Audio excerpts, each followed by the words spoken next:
www.attableek.com, the reviver of Iman. السلام علیکم ورحمۃ اللہ وبرکاتہ. الحمد للہ رب العالمین. اشہد ان لا الہ الا اللہ وحدہ لا شریک لہ وأشهد أن سيدنا ومولانا محمدا عبده ورسوله صلى الله تبارك وتعالى عليه وعلى آله وأصحابه وذرياته أجمعين. أما بعد فأعوذ بالله من الشيطان الرجيم. بسم الله الرحمن الرحيم. يا أيها الذين آمنوا إن من أزواجكم وأولادكم عدوا لكم فاحذروهم وإن تعفوا وتصفحوا وتغفروا فإن الله غفور رحيم.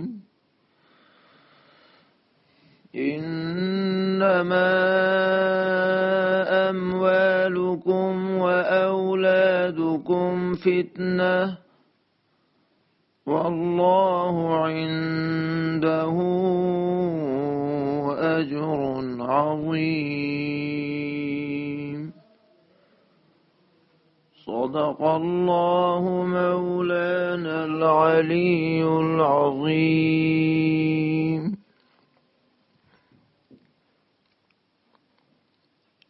یہ سورہ تغابن کا آخری حصہ ہے جس میں اللہ تبارک و تعالی نے بالخصوص تمام اہل ایمان کو خطاب فرمایا ہے.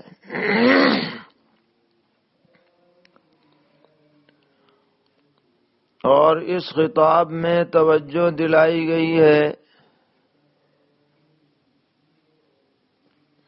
کہ اپنے گھر والوں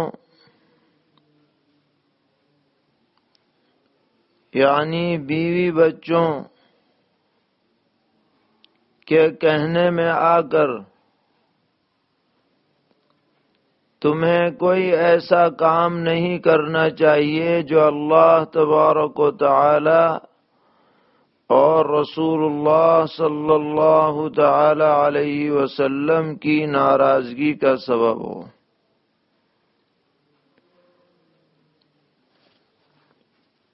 اب ویسے تو کسی کے بھی کہنے میں آ کر کوئی بھی غلط کام کرنا ٹھیک نہیں ہے، لیکن چونکہ عموماً دنیا میں یہ دیکھا جاتا ہے کہ بسا اوقات آدمی نہ چاہتے ہوئے بھی اپنے بیوی بچوں کی بات ماننے پر مجبور ہو جاتا ہے اور غلط اقدام کر بیٹھتا ہے.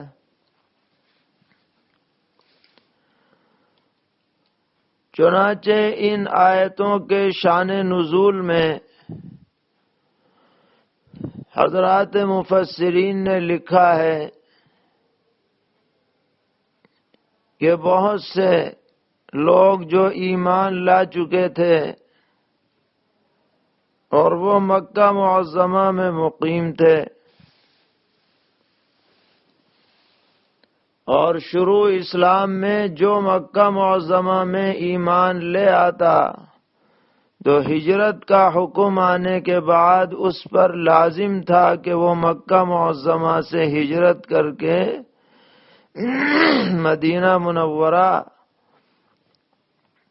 یا جہاں پر بھی وہ اسلام پر قائم رہ سکے اس جگہ کی طرف ہجرت کرے۔ یہ ہجرت کرنا فرض تھا، لیکن بہت سے لوگ جو اسلام لا چکے تھے اور ان کے بیوی بچے مکہ معظمہ میں تھے اور ان کا جی چاہتا بھی تھا کہ وہ ہجرت کریں، مگر بیوی بچوں کے کہنے میں آ کر اور ان کے تقاضے کی بنیاد پر انہوں نے ہجرت نہیں کی، اور گویا کہ ایک ایسے حکم کو چھوڑنے والے بن گئے جو اس وقت ان کے اوپر فرض تھا۔ تو اس موقع پر یہ آیتیں نازل ہوئیں جن میں تنبیہ کی گئی کہ بیوی بچوں کے وہ مشورے جو شریعت کے خلاف ہوں ان کو ہرگز تسلیم نہ کیا جائے، اور اگر تم تسلیم کرو گے تو یہ ان کی طرف سے یہ سمجھا جائے گا کہ انہوں نے تمہارے ساتھ دشمنی کی ہے، خیر کے راستے میں رکاوٹ بن کر کے وہ بیوی بچے تمہارے لیے ایک طرح سے دشمن ثابت ہوئے ہیں۔ تو حضرات علماء فرماتے ہیں کہ کوئی آیت اگر کسی خاص واقعے کے پس منظر میں نازل ہو تو وہ اسی پس منظر کے ساتھ خاص نہیں رہتی، بلکہ اس سے جو نکلنے والا حکم ہوتا ہے وہ عام ہوتا ہے۔ لہذا قیامت تک جب بھی اور جہاں بھی یہ صورت پیش آئے کہ آدمی اپنی بیوی کے کہنے میں آ کر شریعت کے خلاف چل پڑے، یا اپنی اولاد کی وجہ سے کسی غلط عمل کا مرتکب ہو جائے، یہ سب صورتیں شریعت میں قطعاً قابل قبول نہیں ہیں۔ بیوی یا شوہر کی بات اسی وقت تک منوائی جا سکتی ہے، مانی جا سکتی ہے، قبول کی جا سکتی ہے جب تک کہ وہ شریعت کے دائرے کے اندر ہو۔ اسی طرح اولاد کی بات کو جب ہی تسلیم کیا جا سکتا ہے جب تک کہ وہ شریعت سے نہ ٹکرائے۔ اگر شریعت سے ٹکرانے کی بات ہوگی تو کسی کی بات ماننا کسی بھی مسلمان کے لیے جائز نہیں۔ سرور عالم حضرت محمد مصطفیٰ صلی اللہ تعالی علیہ وسلم نے فرمایا، لا طاعت لمخلوق فی معصیت اللہ، اللہ کی نافرمانی کے بارے میں کسی بھی مخلوق کی بات ہرگز مانی نہیں جائے گی، تو وہ بیوی ہو یا بیوی پر شوہر کوئی آرڈر جاری کرے شریعت کے خلاف، اس کا بھی یہی حکم ہے۔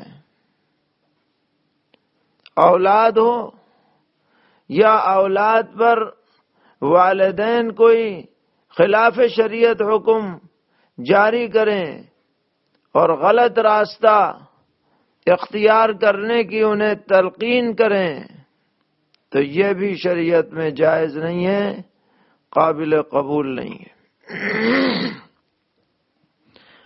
تو یہاں پر یہ فرمایا گیا کہ تمہارے جوڑے،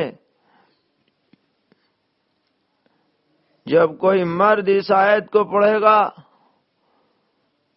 تو ازواج کا حکم بیویوں کی شکل میں، ازواج کا مطلب لیا جائے گا، اور جب کوئی عورت پڑھے گی شادی شدہ تو ازواج سے مراد اس کے شوہر بھی ہو سکتے ہیں، کیونکہ حکم میں دونوں برابر ہیں۔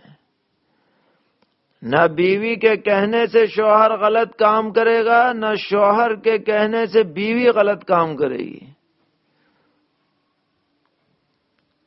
جو اطاعت کا حکم ہے بیوی کے لیے یا اولاد کے لیے، وہ اسی شرط کے ساتھ مشروط ہے کہ وہ حکم خداوندی کے خلاف نہ ہو۔ لہذا اگر کسی کے اوپر بیوی کا ایسا دباؤ ہو یا اولاد کا ایسا دباؤ ہو کہ شریعت کے خلاف چلنے پر وہ مجبور ہو جائے، تو یہ بیوی یا اولاد اس کے حق میں ایک دشمن سے کم نہیں ہے، ان سے ہوشیار رہنے کی ضرورت ہے۔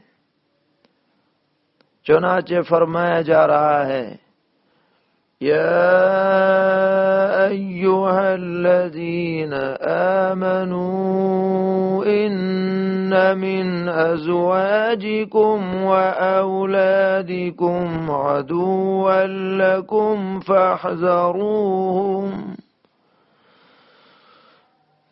کہ اے ایمان والو، تمہاری بعض بیویاں اور اولادیں تمہاری دشمن ہیں، سو ان سے بچتے رہو۔ اس میں بڑی بہترین تعبیر ہے، بعض بیویاں، بعض اولادیں۔ اسی سے یہ پتہ چلا کہ آنکھ بند کر کے یہ نہیں کہا جائے گا کہ ساری بیویاں، ساری اولادیں دشمن ہیں، بلکہ بعض بیویاں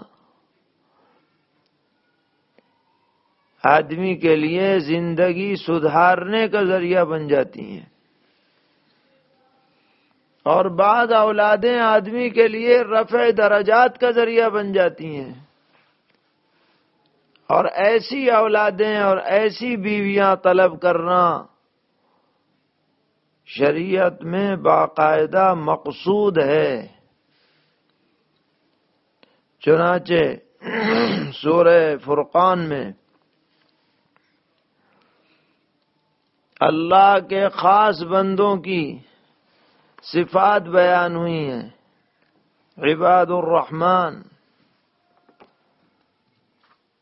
کہ وہ یہ کرتے ہیں، یہ کرتے ہیں، یہ کرتے ہیں، بہت ساری صفات بیان ہوئیں، اور پھر ایک صفت ان کی اخیر میں یہ بیان ہوئی کہ والذین یقولون ربنا هب لنا من ازواجنا وذریاتنا قرة اعین واجعلنا للمتقین اماما، کہ وہ اس طریقے پر اللہ کے دربار میں درخواست کرتے ہیں کہ اے ہمارے رب، آپ ہم کو ہماری بیویوں کی طرف سے اور اولادوں کی طرف سے آنکھوں کی ٹھنڈک عطا فرمائیے۔ یعنی جب شوہر دعا کرتے ہیں تو یوں، اور جب بیوی دعا کرے گی تو مطلب یہ ہوگا کہ آپ ہمارے شوہروں اور اولاد کی طرف سے آنکھوں کی ٹھنڈک عطا کیجیے۔ وَجَعَلْنَا لِلْمُتَّقِينَ إِمَامًا، اور ہم کو پرہیزگاروں کا پیشوا بنا دیجیے۔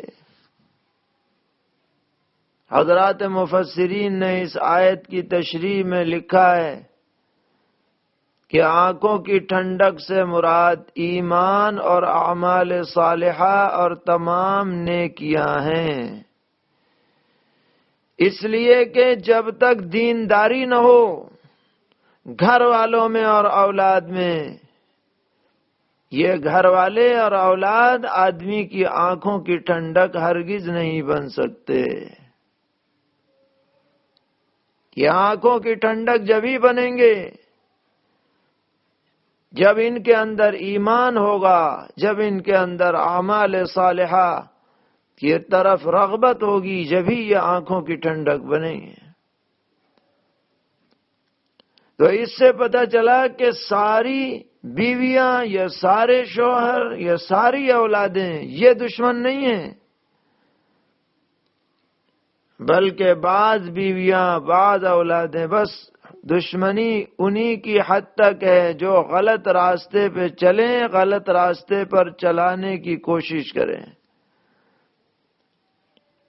لیکن جو آنکھوں کی ٹھنڈک بنیں گے، جو دل کے سرور کو حاصل کرنے کا سبب بنیں گے، جو ایمان والے ہیں، جو اعمال صالحہ والے ہیں، یہ بیویاں بھی قابل قدر ہیں اور یہ اولادیں بھی قابل قدر ہیں۔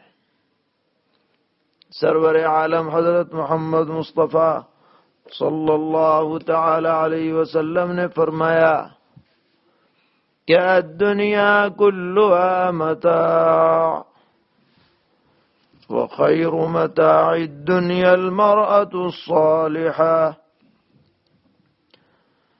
کہ دنیا پورا کا پورا فنا ہو جانے والا سامان ہے، لیکن ان تمام سامانوں میں سب سے بہترین چیز اگر کسی کو نصیب ہو سکتی ہے تو وہ نیک بیوی ہے،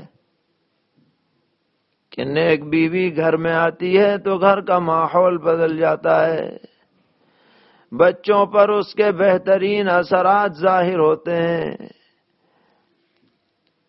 اور ہر سطح پر آدمی کو سکون نصیب ہوتا ہے۔ پیغمبر علیہ السلام سے پوچھا گیا کہ سب سے اچھی عورت کون سی ہے، تو فرمایا سب سے اچھی عورت وہ ہے کہ جب تم اسے دیکھو تو وہ تمہیں خوش کر دے، اور جب تم اسے کوئی حکم کرو تو وہ بجا لائے، اور اپنی جان میں اور تمہارے مال میں امانت داری کا خیال رکھے۔ تو ایسی بیوی کسی کے گھر میں آ جائے تو وہ گھر جنت نظیر بن جاتا ہے۔ اسی طرح ایسی اولاد اللہ تعالیٰ کسی کو عطا کرے جو اولاد فرما بردار ہو، اطاعت شعار ہو، دیندار ہو، تو اس اولاد کے تصور ہی سے آدمی کے دل کے اندر ایک طرح کا سکون حاصل ہوتا ہے۔ تو اس آیت مبارکہ میں توجہ دلائی گئی کہ خبردار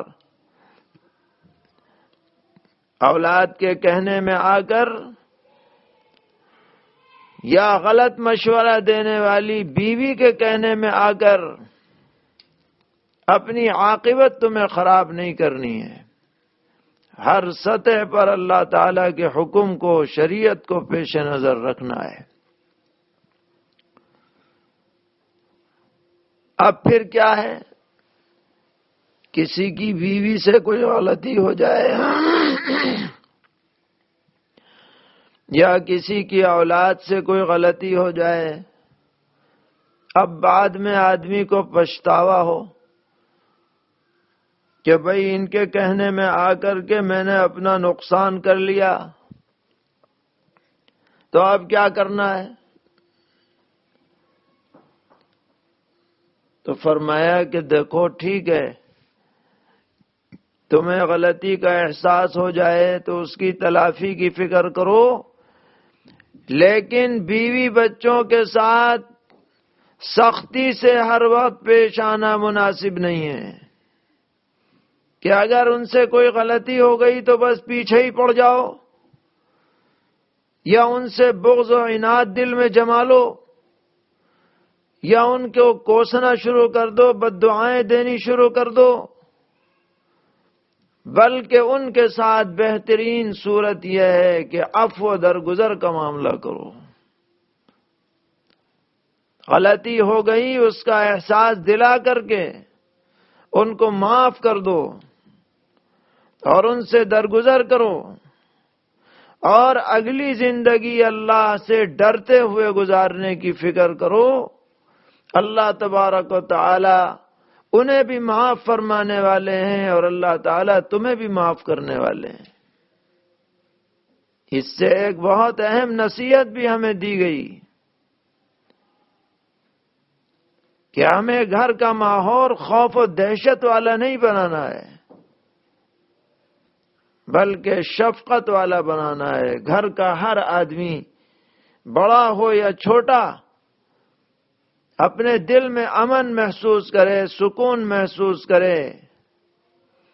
بڑوں کی طرف سے شفقت کا اظہار ہو، چھوٹوں کی طرف سے احترام کا اظہار ہو، ایک دوسرے کی خیر خواہی مقصود ہو، کسی کا نقصان دل کے اندر، نقصان پہنچانے کا جذبہ دل کے اندر نہ ہو. یہ ہے ایمانی زندگی، یہ ہے گھریلو زندگی کی کامیابی کا راز جو اس آیت میں بتلایا جا رہا ہے. بہت سے لوگوں کی عادت ہوتی ہے زبانوں پر ہر وقت بد دعائیں ہی بد دعائیں ہوتی. اگر گھر والوں سے کوئی غلطی ہو جائے تو بس خیر نہیں، ایسا پارا چڑھا ہوا ہے کہ اترنے کا نام نہیں. بیوی بھی بیچاری دہشت میں ہے اور گھر کے بچے بھی چھپے چھپے پھر رہے ہیں. یہ صورتحال بہتر نہیں ہے. غلطی پر تنبیہ بھی ہو لیکن ساتھ میں خیر خواہی بھی ہو، شفقت بھی ہو، عفو درگزر کا معاملہ ہو. یہ ہمیں ہدایت دی جا رہی ہے، تلقین کی جا رہی ہے. اس کے بعد فرمایا گیا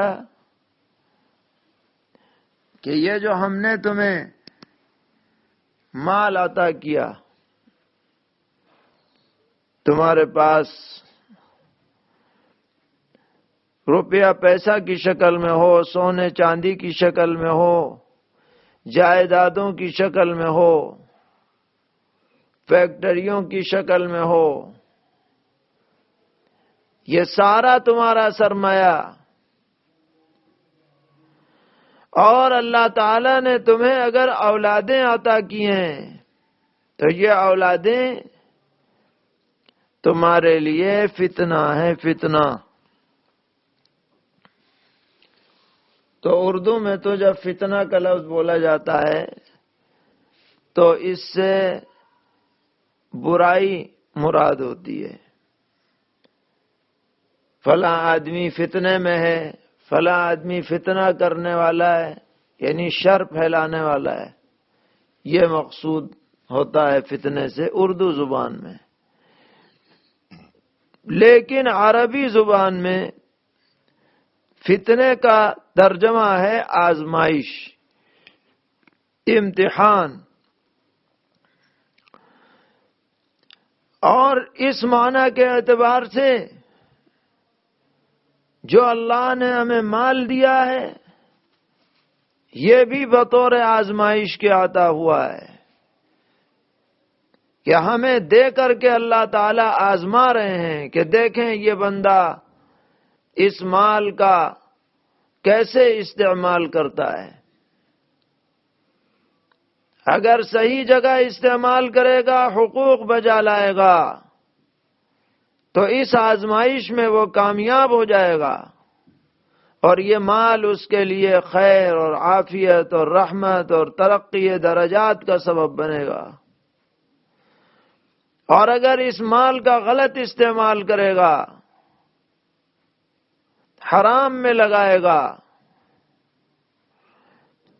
یا اس کو اسراف اور فضول خرچی میں صرف کر دے گا، اپنے دکھاوے کے لیے، بڑائی کے لیے لوگوں پر تعلی کے لیے اس مال کا استعمال کرے گا تو یہ امتحان میں ناکام ہو جائے گا، یہ آزمائش میں فیل ہو جائے گا۔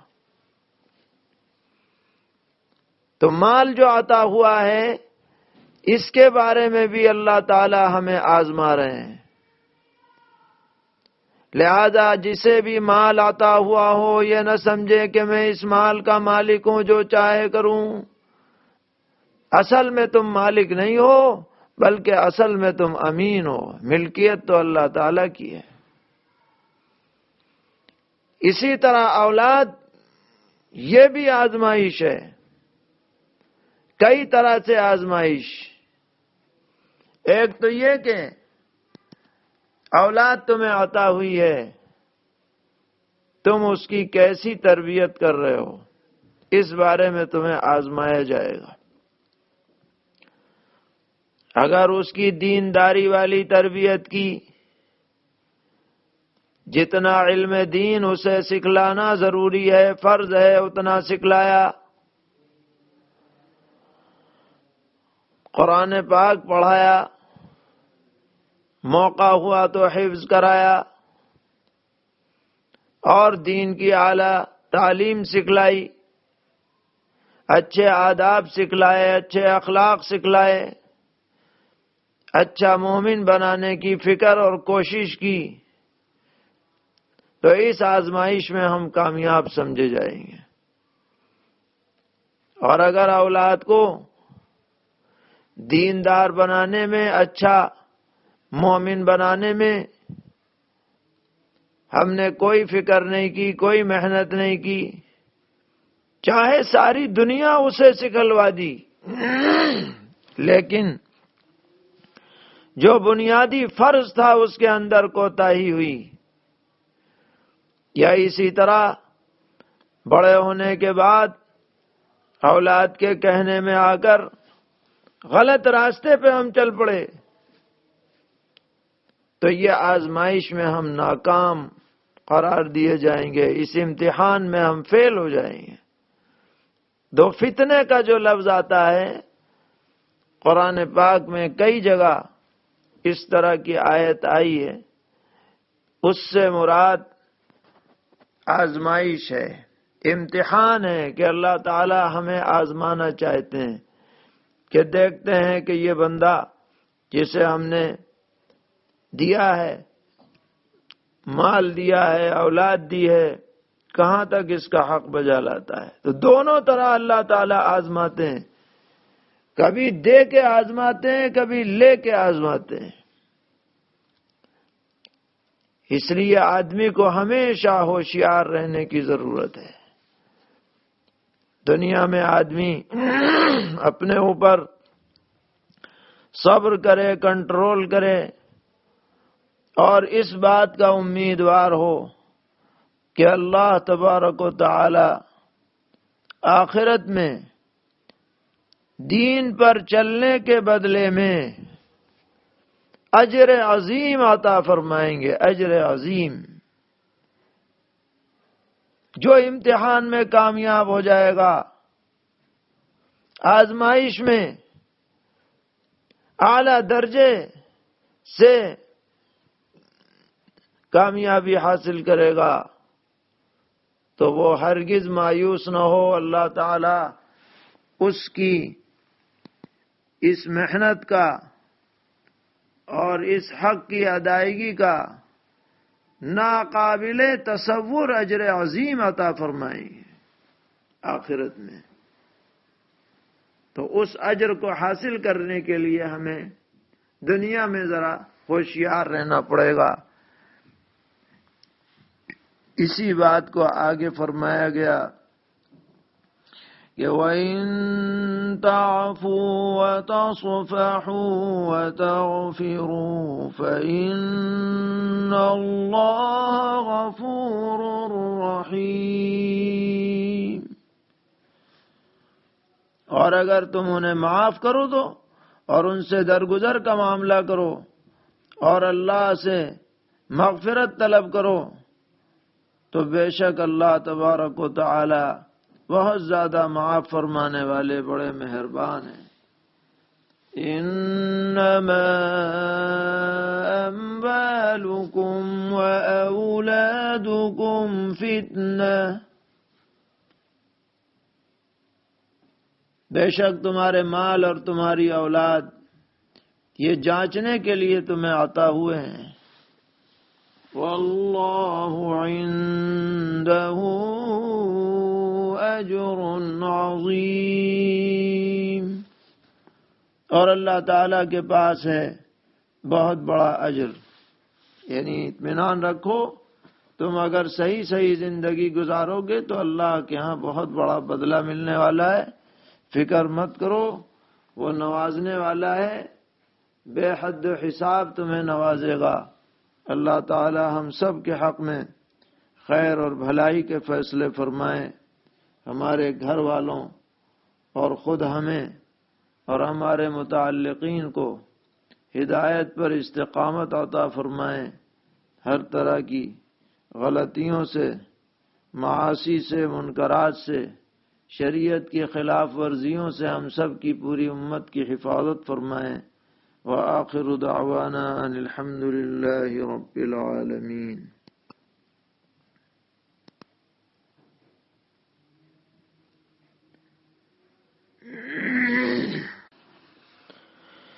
نحمده ونصلي على رسوله الكريم، اما بعد، رب اشرح لي صدري ويسر لي امري واحلل عقدة من لساني يفقهوا قولي۔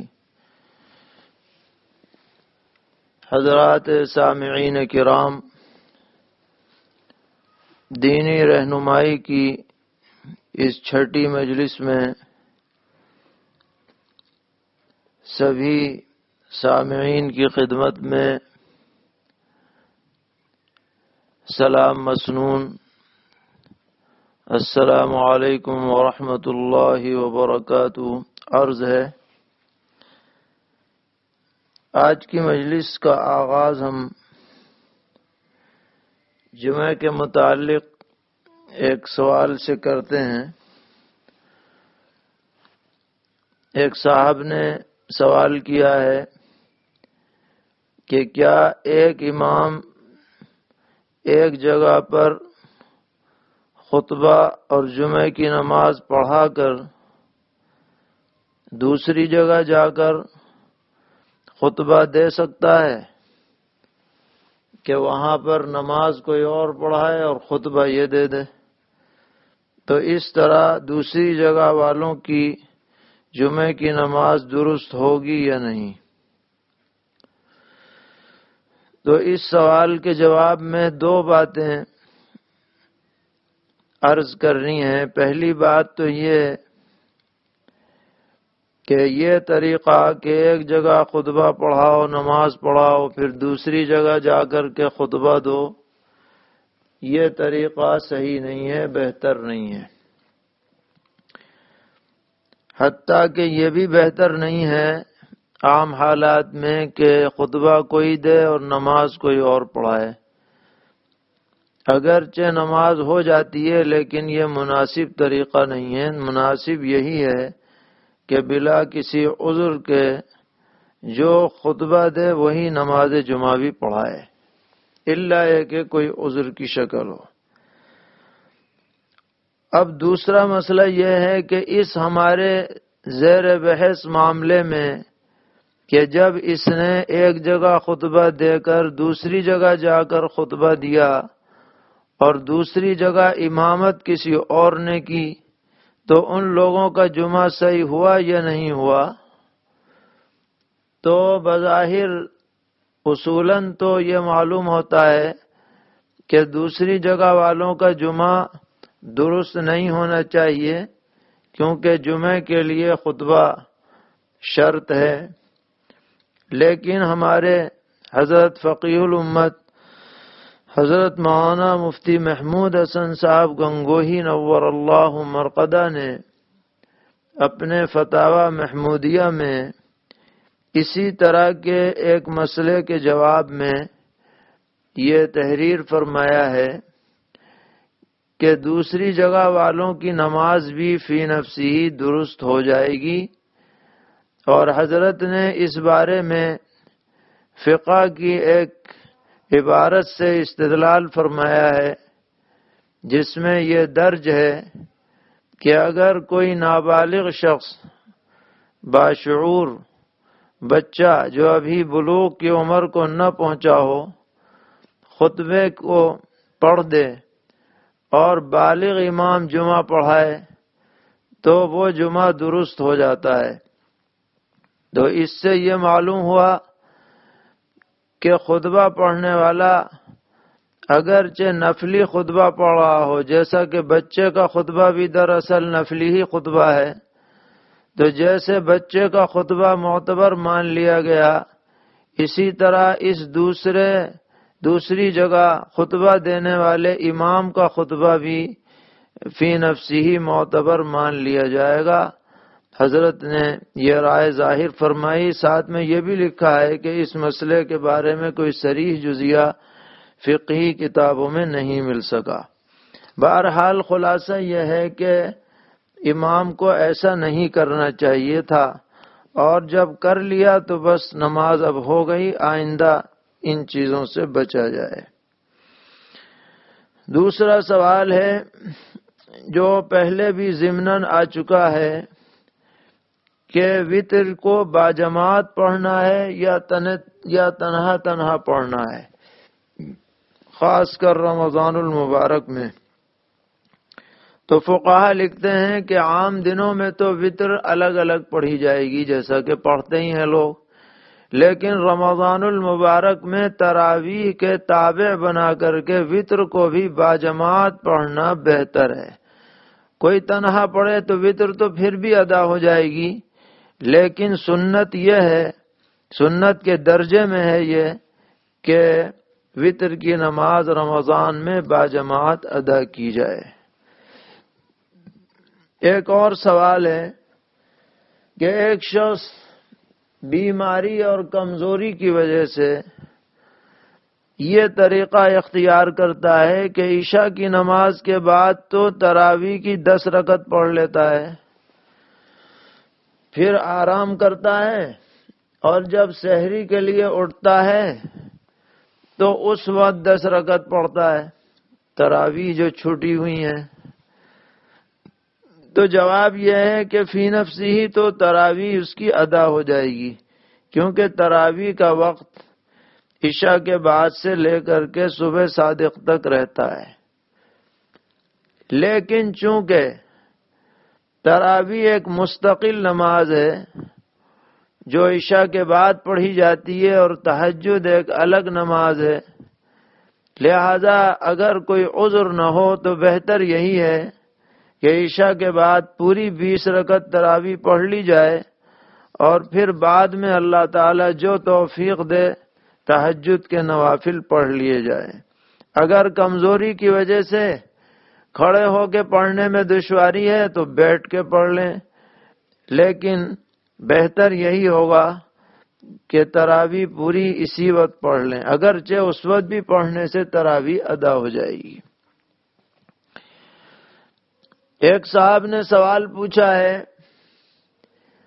کہ زید گھر میں نماز پڑھا رہا ہے اور مقتدیوں میں اس کے 4 بھائی ہیں اور 3 بھائیوں کی بیویاں ہیں اور خود اس کی اہلیہ ہے، تو صف بندی کس طرح ہوگی؟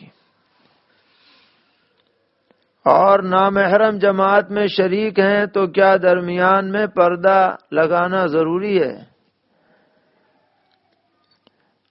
تو اس کا جواب یہ ہے کہ صف بندی اس طرح ہوگی کہ امام کے بعد اس کے 4 بھائی کھڑے ہوں گے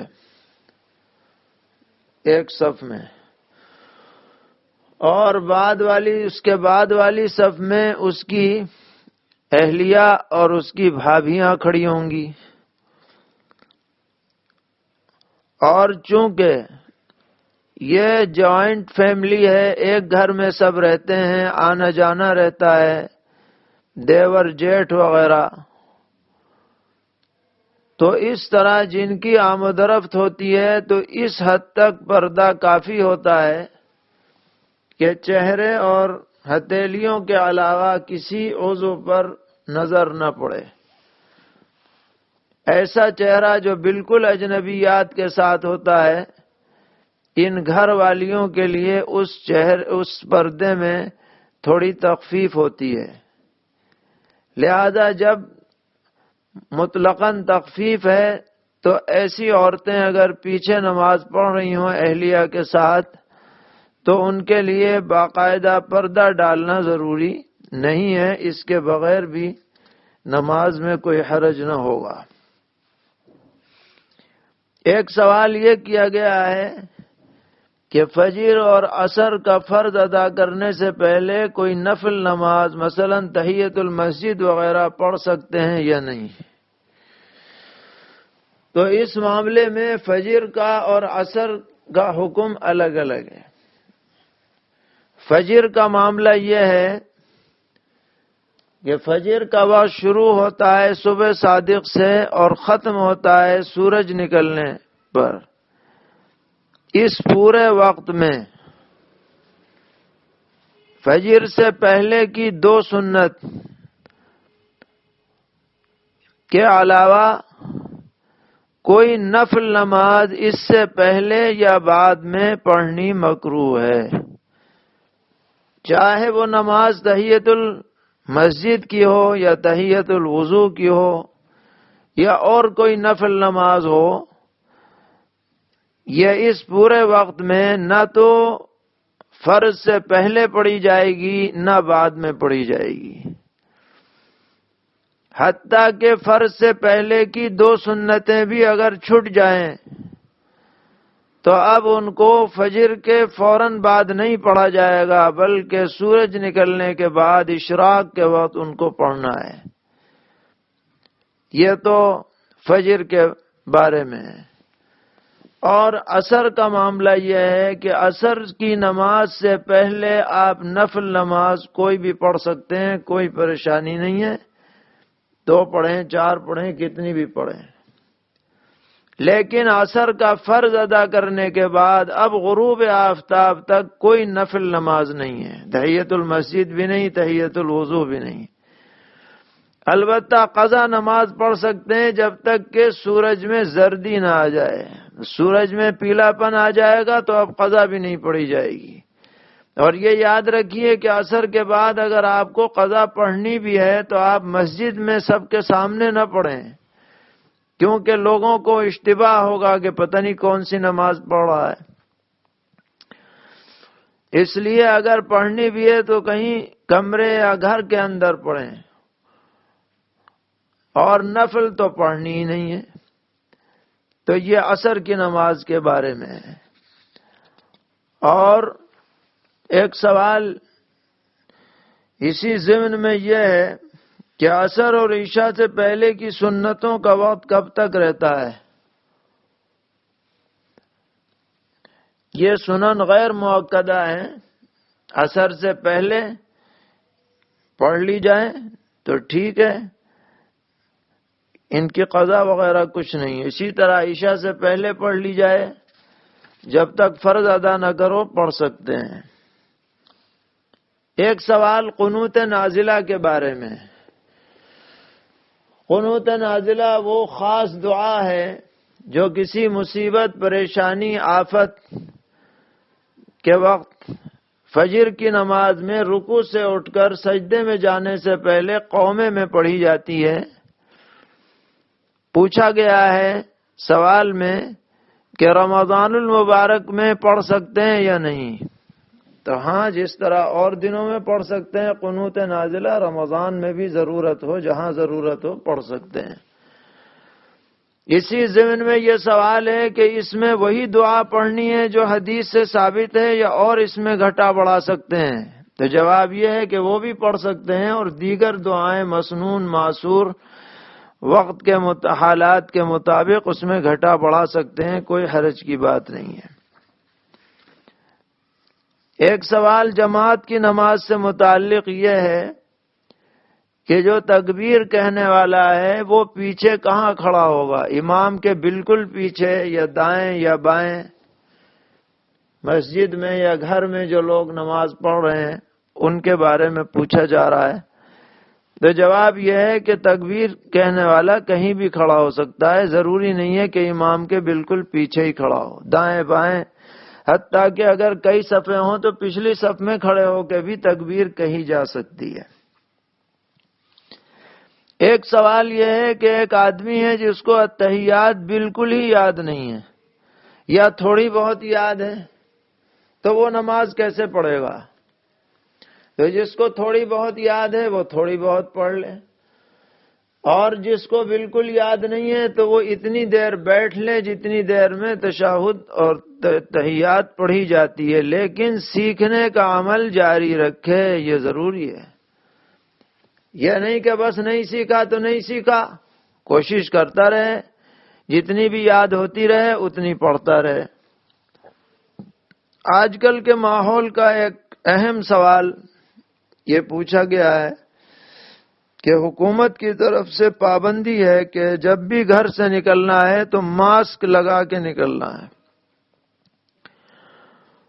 تو اگر مسجد میں یا اور کسی جگہ نماز پڑھی جائے اس حالت میں کہ چہرے پر ماسک لگا ہوا ہو تو نماز صحیح ہوگی یا صحیح نہیں ہوگی؟ تو جواب یہ ہے کہ عام حالات میں تو ماسک لگانا مکروہ ہے، چہرہ ڈھک کر کے نماز پڑھنا مکروہ ہے، لیکن آج کل انفیکشن سے بچنے کے لیے اگر کوئی ماسک لگا کر نماز پڑھے گا تو امید ہے کہ انشاءاللہ کوئی کراہت نہ ہوگی۔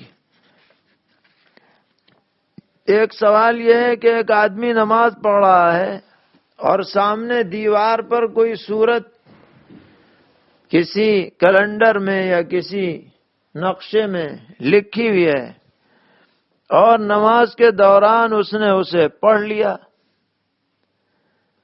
تو نماز باقی رہے گی یا ٹوٹ جائے گی؟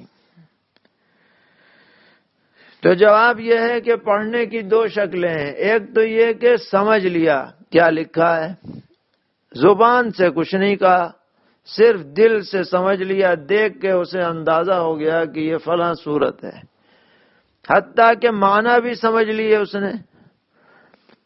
تو اگر یہ بات صرف دل کی ہے، سمجھنے کی حد تک ہے، تو نماز فاسد نہیں ہوئی، لیکن اگر اس نے اسے زبان سے پڑھ بھی لیا، اس نقشے کو دیکھ کر، چاہے آہستہ سے پڑھے یا زور سے پڑھے، تو نماز فاسد ہو جائے گی۔ ایک سوال صلاۃ التسبیح کے بارے میں ہے، اور یہ بھی ایسا سوال ہے جو بکثرت لوگوں کے ساتھ پیش آتا رہتا ہے۔ سوال یہ ہے کہ صلاۃ التسبیح میں بھی کیا سجدہ سہو ہو سکتا ہے؟ یہ سوال ہے۔ تو اس بارے میں سمجھنا چاہیے کہ صلاۃ التسبیح میں دو طرح کا سہو ہوتا ہے۔ ایک سہو تو یہ ہے کہ جو اس میں تسبیحات مقرر ہیں، کہیں 15 ہیں کہیں 10 ہیں، وہ تسبیحات پڑھنے میں سہو ہو گیا، 15 کے بجائے 10 پڑھ دی، یا کسی جگہ پڑھنے ہی بھول گیا، دوسری جگہ اسے پورا کیا یا پورا ہی نہیں کیا،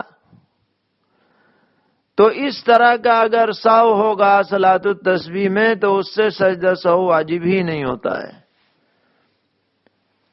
اگر 300 کی مقدار جو سبحان اللہ والحمد للہ ولا الہ الا اللہ واللہ اکبر پوری نہیں بھی ہوئی، یا بڑھ گئی یا کم رہ گئی، تو یہ موجب سجدہ سہو نہیں ہے، اس سے صلاۃ التسبیح پہ کوئی فرق نہیں پڑتا۔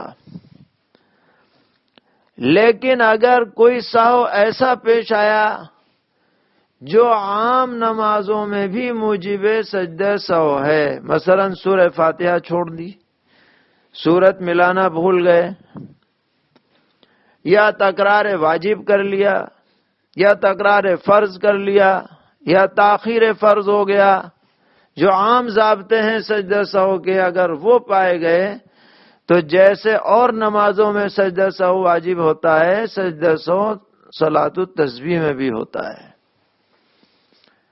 اور اس کی شکل یہ ہوگی کہ آخری رکعت میں قعدے کے بعد التحیات پڑھ کر سجدہ سہو کا سلام پھیریں گے، پھر سجدہ سہو 2 کریں گے۔ اس سجدہ سہو میں وہ سبحان اللہ والی تسبیح نہیں پڑھنی ہے، اس میں بس سبحان ربی الاعلی والی تسبیح پڑھی جائے گی اور حسب قاعدہ حسب ضابطہ سجدہ سہو ہوگا۔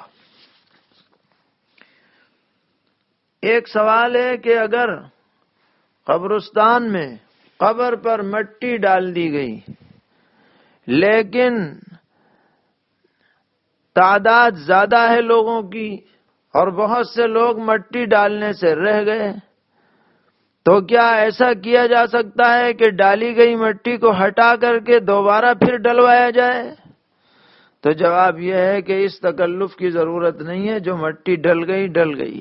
ہر آدمی کا مٹی ڈالنا کوئی ضروری نہیں ہے، جس کو موقع ملے ڈال دے، نہیں موقع ملے تو بس وہ اس میت کے لیے دعا استغفار کرے، اس کے لیے رحمت کی درخواست اللہ کے دربار میں پیش کرے۔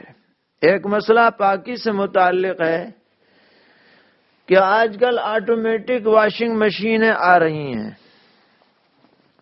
جن میں کپڑا ڈال دیا جاتا ہے، پھر مشین خود ہی پانی لیتی ہے، خود ہی سرف لیتی ہے، خود ہی اسے نچوڑتی ہے، خود ہی اسے سکھاتی ہے، سب کام مشین خود کرتی ہے۔ تو اس میں اگر کوئی ناپاک کپڑا ڈال دیا جائے تو وہ پاک ہوگا یا نہیں؟ تو جواب ہے کہ وہ پاک ہو جائے گا، کیونکہ اصل چیز ہے ازالہ نجاست، اور اس میں پانی اتنی مقدار میں آتا جاتا ہے کہ جو مقصود ہے پاکی حاصل کرنے کا وہ ہو جاتا ہے۔ ایک سوال سحری سے متعلق یہ ہے کہ سحری ختم ہونے کے بعد جو 6 منٹ کا وقفہ ہوتا ہے اذان سے پہلے، کیا اس میں نفل نماز پڑھ سکتے ہیں؟ اگرچہ پڑھنے کی گنجائش تو ہے، لیکن ہم مشورہ نہیں دیں گے پڑھنے کا، اس لیے کہ ہر جگہ کے اعتبار سے یہ 6 منٹ ہی وقت نہیں ہے، کہیں 4 منٹ بھی ہو سکتا ہے، کہیں 3 بھی ہو سکتا ہے۔ احتیاطاً اسی لیے یہ مقدار رکھی گئی ہے، تو یہ مشکوک وقت ہے گویا، ہو سکتا ہے صبح صادق ہو گئی ہو سکتا ہے نہ ہوئی ہو، لہذا اس میں کھانا پینا بھی نہیں چاہیے اور اس میں نفل نماز بھی نہ پڑھیں تو بہتر ہے۔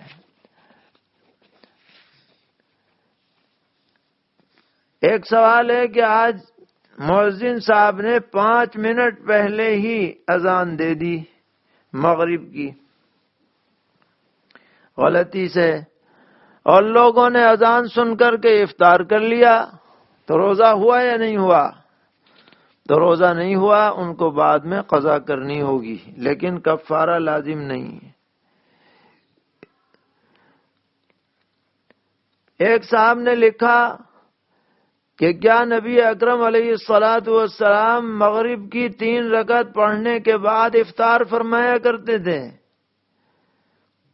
جواب یہ ہے کہ احادیث شریفہ میں افطار جلدی کرنے کا حکم ہے، جیسے ہی وقت ہو جائے اور وقت ہونے کا یقین ہو جائے تو اب تاخیر نہ کی جائے، جو بھی میسر ہو اس سے افطار کر لیا جائے۔ اس لیے اس سے ظاہر یہی ہے کہ نبی اکرم علیہ الصلاۃ والسلام اور صحابہ کرام رضی اللہ تعالی عنہ نماز سے قبل ہی افطار فرمایا کرتے تھے، الا ہے کہ کوئی خاص صورت کبھی پیش آئی ہو تو وہ اس کے منافی نہیں ہے۔ زکوٰۃ کے متعلق ایک اہم سوال ایک صاحب نے کیا ہے اور اچھا سوال ہے وہ، کہ کل یہ بات آئی تھی کہ مال تجارت میں زکوٰۃ ہوتی ہے اور اس کی قیمت جوڑی جاتی ہے، تو انہوں نے پوچھا ہے کہ مال تجارت سے کون سا مال مراد ہے، باقی رہنے والا یا جلدی خراب ہو جانے والا؟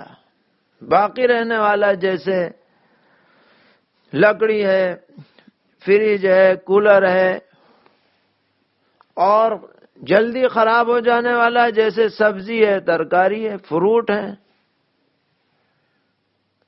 تو مال تجارت میں یہ دونوں چیزیں شامل ہیں، یہ صرف باقی رہنے والا مال تجارت میں ہے؟ تو جواب ہے کہ یہ سب مال تجارت میں شامل ہیں، چاہے وہ ترکاری فروٹ ہی کیوں نہ ہو۔ اب آپ کہیں گے کہ صاحب یہ تو باقی نہیں رہتے، تو باقی رہنے نہ رہنے سے مسئلے پہ کچھ فرق نہیں پڑتا، کیونکہ زکوٰۃ کا حساب لگتا ہے ایک دن سال میں صرف، اور ایک وقت میں۔ مثال کے طور پر کسی آدمی کا سال یکم رمضان سے شروع ہو رہا ہے، تو یکم رمضان کو اس کی ملکیت میں جو بھی مال تجارت ہو، چاہے وہ باقی رہنے والا ہو یا جلدی خراب ہونے والا، اس تاریخ میں جس حالت میں موجود ہے اس کی قیمت لگا لے۔ فرض کیجئے اس کے پاس 500 روپے کی ترکاری موجود ہے اس دن، یا 5000 کی موجود ہے، وہی جوڑ لے۔ غلہ موجود ہے، فروٹ موجود ہیں، تو ایک دن کا معاملہ ہے۔ جب ایک دن کا معاملہ ہے تو باقی رہنے والی چیز ہو یا جلدی خراب ہونے والی چیز ہو، سب اس کے اندر شامل ہو جائے گی، حتیٰ کہ یہ تو ترکاری اور وہ تو پھر بھی باقی رہنے والی زیادہ چیز نہیں، لیکن کوئی آدمی فرض کرو آئس کریم کا کاروبار کرتا ہے، تو جس دن وہ حساب لگائے گا تو جتنی آئس کریم اس کے اسٹاک میں موجود ہے ان سب کی قیمت اسے جوڑنی ہے۔ تو مال تجارت میں یہ ساری چیزیں جڑتی ہیں۔ زکوٰۃ سے متعلق ایک اہم سوال یہ ہے کہ آج کل بہت سی کمیٹیاں ہیں، سماجی کمیٹیاں ہیں، جو زکوٰۃ کا پیسہ لے کر لوگوں میں راشن تقسیم کر رہی ہیں، اور بعض مرتبہ صاحب نصاب لوگ بھی راشن لے لیتے ہیں، تو زکوٰۃ دینے والوں کی زکوٰۃ ادا ہوگی یا نہیں؟ یہ بہت اہم بات ہے۔ ایسی تمام کمیٹیاں جو زکوٰۃ کی رقم لے رہی ہیں، زکوٰۃ لیتے ہی ان پر یہ ذمہ داری عائد ہوتی ہے کہ وہ اسے صحیح مصرف میں حتی الامکان خرچ کریں، مشکوک جگہ پر نہ لگائیں، ورنہ وہ ذمہ دار ہوں گے۔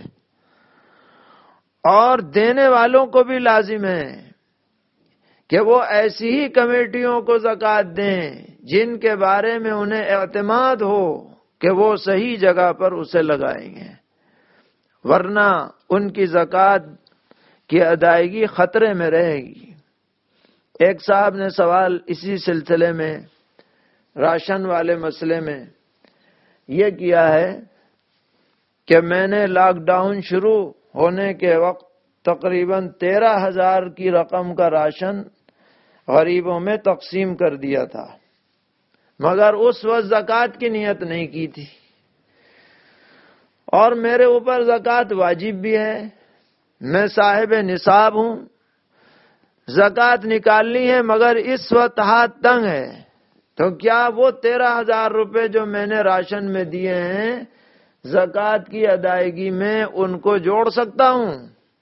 جواب یہ ہے کہ جو آپ نے بلا زکوٰۃ کی نیت کے وہ راشن تقسیم کیا وہ اب زکوٰۃ میں نہیں جڑے گا، کیونکہ اغلب یہی ہے کہ وہ راشن جن لوگوں کو دیا گیا وہ انہوں نے خرچ کر لیا ہوگا، وہ باقی نہیں رہا، اور جو چیز باقی نہ رہے اس میں بعد کی نیت کا کوئی اعتبار نہیں، وہ آپ کا نفلی صدقہ ہو گیا، اور اللہ تعالیٰ اس کا ضرور آپ کو اجر و ثواب عطا فرمائیں گے، لیکن آپ کی زکوٰۃ اپنی جگہ پر باقی ہے، اسے جب آپ کو موقع ہو وہ ادا کریں۔